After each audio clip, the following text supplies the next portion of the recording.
Bonjour à tous et bienvenue dans cette première vidéo de Ce soir tu te coucheras moins con.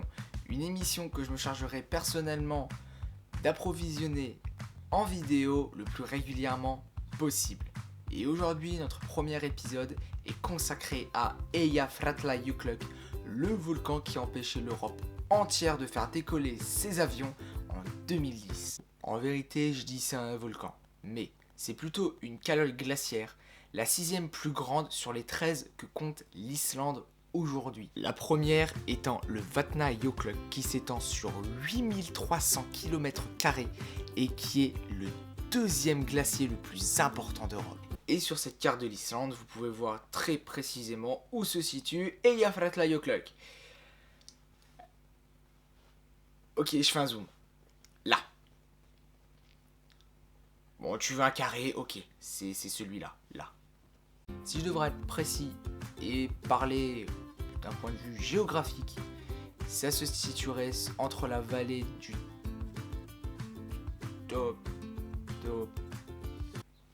là et la côte sud atlantique. Maintenant on va parler taille. Eyjafjallajökull est un glacier de 78 km², ce qui représente 74% de la surface totale de Paris, à savoir que Paris a aujourd'hui une surface totale de 105 km². Maintenant, si on devrait traduire Eyjafjallajökull en français, ça donnerait le glacier sur les montagnes proches des îles, à savoir les îles Westman, que vous voyez ici sur cet écran.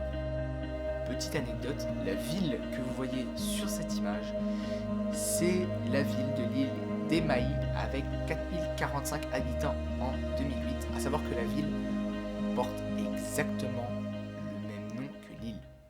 Est-ce que les gens à Emaïs ont les dents blanches? Ta gueule. Mais Eyjafjallajökull, c'est pas juste une traduction, c'est un nom qui est employé pour désigner l'ensemble calotte glaciaire, montagne et lieu inhabité au sud et à l'ouest du glacier. Le glacier, quant à lui, recouvre un massif montagneux aux origines volcaniques nommé Eyjafjall et qui signifie montagne des îles. Le sommet du massif se nomme Maumönduramöndurramönd comme ça et culmine à une hauteur maximale de 1666 mètres d'altitude. Je vais comparer avec un exemple français, je dirais que le ballon de Guebwiller dans les Vosges est un exemple relativement intéressant, puisque Amandur dépasse le ballon de Guebwiller de quelques mètres, car ce ballon est à une hauteur maximale de 1424 mètres d'altitude. L'Eyjafjall est un stratovolcan vieux de 700 000 ans. Un exemple mondial de stratovolcan, vous avez le mont Fuji. Et le mont Fuji, donc, est un volcan qui se constitue des rejets qui sont retombés autour de lui. Donc les cendres, les caillasses enflammées, la lave, les roches, enfin, tout ce qu'un volcan vomit depuis les tripes de la terre, paf, ça va faire la structure extérieure du volcan, merde quoi, voilà, c'est juste ça. Si on doit parler éruption, on en dénombrera 5, une en 550, une en 1612, une autre qui aura duré pendant 2 ans, en 1821 et 1823, et les deux dernières en date sont celles du 10 mars 2010, qui était dû à un fort taux sismique, un séisme quoi, ça a tremblé et ça fait une explosion.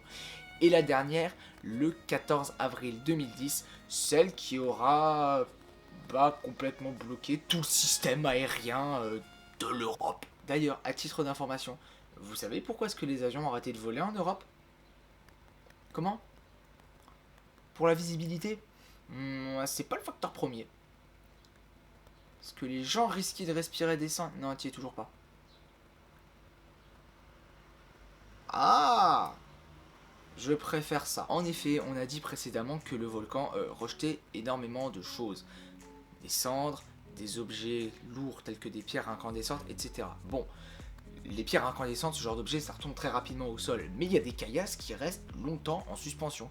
Des caillasses qui sont portées par le nuage de fumée et qui peuvent aller très très loin, c'est vrai. Bon, c'est pas des cailloux comme ça non plus, hein. Mais c'est des cailloux qui font quand même leur taille. Et ça peut boucher les réacteurs des avions, les faire s'arrêter de tourner, et quand un moteur il tourne plus dans un avion, et ben l'avion il plane, et puis au bout d'un moment il se crache avec des centaines de milliers de gens, ils meurent. Voilà, et ce nuage de fumée est monté par endroits à plus de 6000 mètres d'altitude.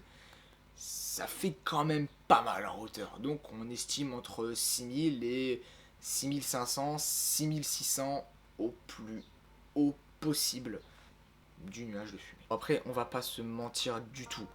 Le volcan, il n'a pas juste un côté catastrophe. Lors de la fonte des glaces, on peut souvent voir de merveilleuses cascades qui se créent. Et cette fonte des eaux de l'Eyjafjallajökull alimente de nombreuses rivières qui descendent les flancs escarpés du volcan et y entaillent par endroits de profonds canyons comme celui-là, de très nombreuses cascades comme je l'ai dit précédemment qui attirent également de nombreux touristes tels que celle-ci aussi, haute de 65 mètres ou haute de 62 mètres qui reçoit les eaux de la calotte glaciaire voisine de... Oh et puis merde, hein, c'est bon, moi les noms à rallonge, je commence à en avoir ras le cul, voilà, c'est bon. Moi je me dis, allez, ciao.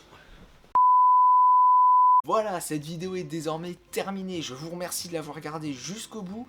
Pour moi, c'est un premier jet, c'est une première vidéo de ce que pourrait devenir prochainement cette émission. Ce soir, tu te coucheras moins con. Bien entendu, il y aura des améliorations, il y aura plein de trucs qui vont changer.